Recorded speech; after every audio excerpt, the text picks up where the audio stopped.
Hoy es Jueves Santo, es día de la cena, día de la Pascua, día en donde Jesús se reúne con sus discípulos a realizar una de las celebraciones más importantes para su espiritualidad, para su época, para su forma de ver y reflexionar, para su forma de recibir la salvación de Dios, recordando el Éxodo, recordando la salida de Egipto por la mano poderosa de Dios y por la guía de Moisés. Eso es lo que celebra el Jueves Santo, el día de los panes ácimos, Jesús junto a sus discípulos. Lo hace en una casa cualquiera, con gente común y corriente, incluso sin nombre, como veremos. Porque la importancia de esta cena es la comunión que se logra entre aquellos que la celebran y Dios. Vamos a ver cómo es que Jesús celebra este día junto a los suyos. Así leo del Evangelio de Mateo en el capítulo 26, versículos 17 al 35, y dice así: El primer día de los panes ácimos, los discípulos fueron a preguntar a Jesús: ¿Dónde quieres que te preparemos la comida pascual? Él respondió: Vayan a la ciudad, a la casa de tal persona, y díganle: El maestro dice, se acerca mi hora, voy a celebrar la Pascua en tu casa con mis discípulos. Ellos hicieron lo que Jesús les había ordenado y prepararon la Pascua. Al atardecer, estaba a la mesa con los 12 apóstoles, y mientras comían, Jesús les dijo: Les aseguro que uno de ustedes me entregará. Profundamente apenados, ellos empezaron a preguntarle uno por uno: ¿Seré yo, Señor? Y él respondió: El que acaba de servirse de la misma fuente que yo, ese me va a entregar. El Hijo del Hombre se va, como está escrito de él, pero ay de aquel por quien el Hijo será entregado. Judas, el que lo iba a entregar, le preguntó: ¿Seré yo, maestro? Tú lo has dicho, le respondió Jesús. Mientras comían, Jesús tomó el pan, pronunció la bendición, lo partió y lo dio a sus discípulos. Y les dijo: Tomen y coman. Esto es mi cuerpo, que es dado por ustedes. Después tomó una copa, dio gracias y se la entregó, diciendo: Beban todos de ella, porque esta es mi sangre, la sangre de la alianza, del nuevo pacto, que se derrama por muchos para el perdón de los pecados.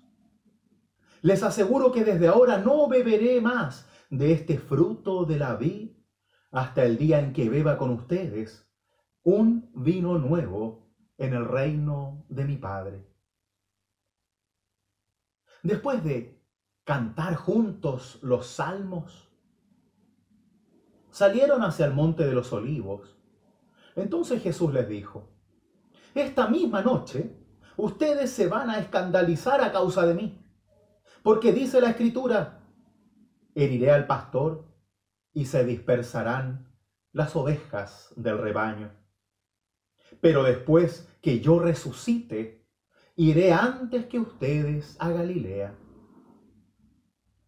Pedro, tomando la palabra, le dijo: Aunque todos se escandalicen por tu causa, yo no me escandalizaré, jamás.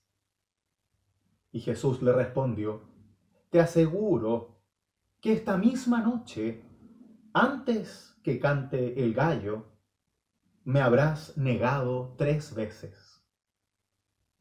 Pedro le dijo: Aunque tenga que morir contigo, jamás te negaré.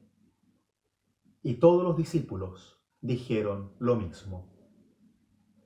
Hasta aquí la lectura del Santo Evangelio. Esta es palabra de Dios. Amén. Jesús pide preparar la mesa para celebrar la Pascua. Como dijimos al principio, la Pascua judía era una fiesta llena de símbolos. Todo aquello que recordaba el sufrimiento del pueblo y el rescate de Dios, al mismo tiempo que la promesa de una nueva tierra. Es esa sensación de sentirse salvados, rescatados, de sentirse importantes para Dios, de que Dios escuchó su clamor, vio su sufrimiento y se hizo cargo de ellos. Así lo podemos leer en las lecturas del libro del Éxodo, también del Levítico, también en el Deuteronomio. Así Jesús desea celebrar esto con la alegría que merece, porque se celebra el rescate de Dios. Extrañamente, elige una familia al parecer al azar, una familia cualquiera, y le dice a sus discípulos que vayan donde tal persona, ni siquiera con nombre, como diciendo, no importa en dónde lo celebremos, lo importante es que donde estemos seremos comunidad, seremos uno en Dios. Lo importante es que lo hacemos juntos, no si es en un lugar perfecto, sagrado, especial, no si es en el templo o es en el hogar. La Pascua judía usualmente se celebra en los hogares, en donde el padre o jefe de familia es quien dirige esa fiesta. Así, familia y discípulos se funden, se ligan, se unen para la celebración de la Pascua en un hogar, en una casa, con la simpleza de la casa y con lo que había en esa casa para comer. ¿Te imaginas que Jesús eligiera tu casa para celebrar la Pascua? ¿Te imaginas cómo sería si fuésemos elegidos por Dios para una celebración tan importante? Y que te diga, sí, quiero que tú lo hagas. Y quiero que sea en tu hogar. Y quiero que sea con tu familia. Y también con mis discípulos. Solo porque así lo quiero. Porque se puede. Porque es provechoso. Porque es necesario. Algunos podrán pensar, maravilloso. ¡Qué maravilla! ¡Qué bueno! ¡Qué bendición poder celebrar esta fiesta! Otros quizás pensarán, no lo merezco, soy indigno, mi casa no está preparada, mi espíritu no está preparado. Podemos alegrarnos o ver obstáculos. Jesús no le pregunta a esta familia si quiere celebrar la Pascua en su casa o no, sino que simplemente la elige y manda a sus discípulos a decir que el Maestro así lo quiere y hace una orden y ellos siguen esa orden. Así que a preparar la mesa con lo mejor que tienen y a celebrar la fiesta. Y así lo hacen. Una fiesta en donde la alegría, el canto, hasta el baile, son tradiciones muy importantes, con símbolos que van recordando el paso del pueblo de Israel por Egipto y también hacia la tierra prometida. Pero ¿quiénes están en esta mesa? Hay una familia desconocida, están los discípulos de Jesús. Tenemos, como el mismo texto nos dice, sentado ahí mismo aquel que lo iba a traicionar y a entregar.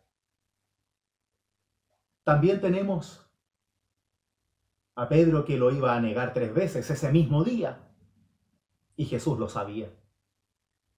También tenemos al resto de los discípulos que dicen que jamás lo van a negar y que luego se esconden todos.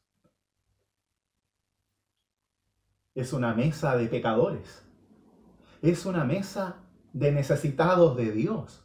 Es una mesa de personas que requieren del conocimiento de Dios, de la grandeza de Dios para vivir en su perdón. Y Jesús les enseña, invitándolos a esta mesa, de que no requieren ser perfectos para estar con Dios, sino que requieren estar con Dios para ser mejores.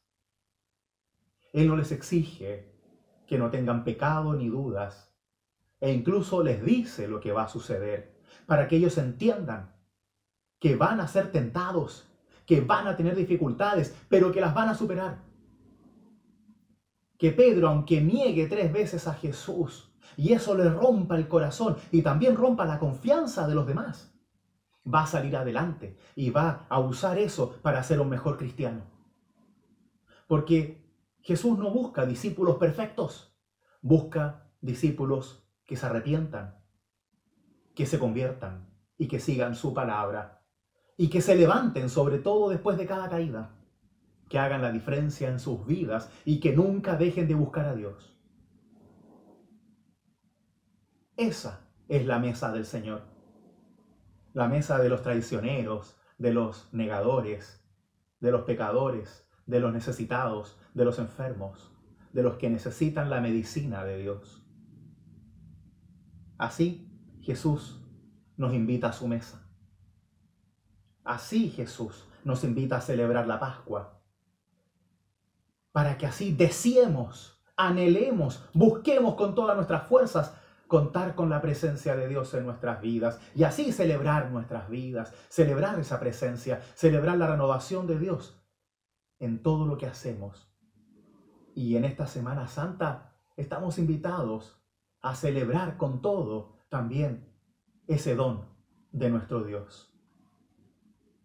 Veamos cómo es que la Pascua judía, esa Pascua que celebró Jesús, se va a convertir ahora en la Pascua de Cristo, en la Pascua que ya no solo salva para ir de un lugar a otro, sino que salva para ir de la vida a la vida eterna. Esa Pascua que salva de la muerte, esa paz que es una fortaleza infinita de Dios en nosotros. Veamos qué es lo que se hacía en esa época y cómo ahora lo hacemos nosotros. En la celebración de la Pascua judía se tomaba vino y se hacía 4 salud para celebrar las distintas etapas de salvación, de redención del pueblo por la mano de Dios. Se celebraba con panes ácimos, que eran como unas galletas que hacían con masa sin leudar, recordando lo apresurado que tuvieron que escapar desde Egipto para encontrar su salida y la nueva tierra. Y también se acerca el símbolo del cordero, en donde tuvieron que hacer un cordero asado para el camino muy rápido. Y así quedó este simbolismo como aquel sacrificio que se entrega para Dios según la usanza de ese entonces. Otros símbolos que se usan en esa cena recuerdan el sufrimiento del pueblo en la esclavitud en Egipto, como la salmuera, en donde recuerda el sudor de los esclavos en su trabajo. Al mismo tiempo, el jaroset, que es una mezcla de distintos productos que tiene un color rojizo que recuerda a los ladrillos que hacían los esclavos para los egipcios. y así también las hierbas amargas, que recuerdan el sufrimiento, el dolor, las dudas, la soledad de aquellos que sufrían la esclavitud. Todo esto Jesús lo tomó y lo usó en su celebración pascual. ¿Y qué es lo que nos deja de esto?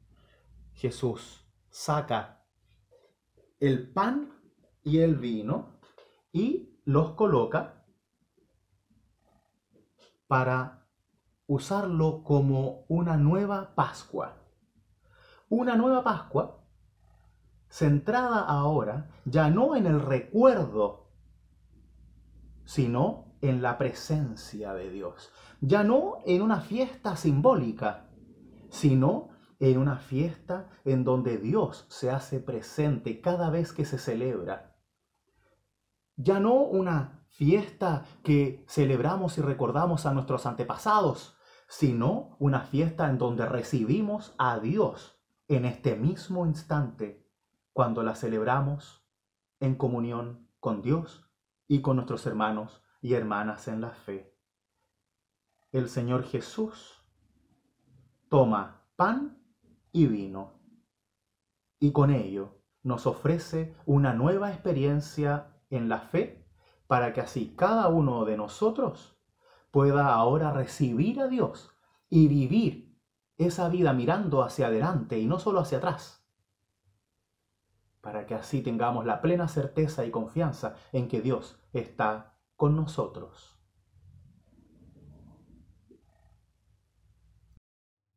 Tomamos el pan y el vino y reconocemos que es Dios quien se da a través de estos elementos en esta nueva Pascua.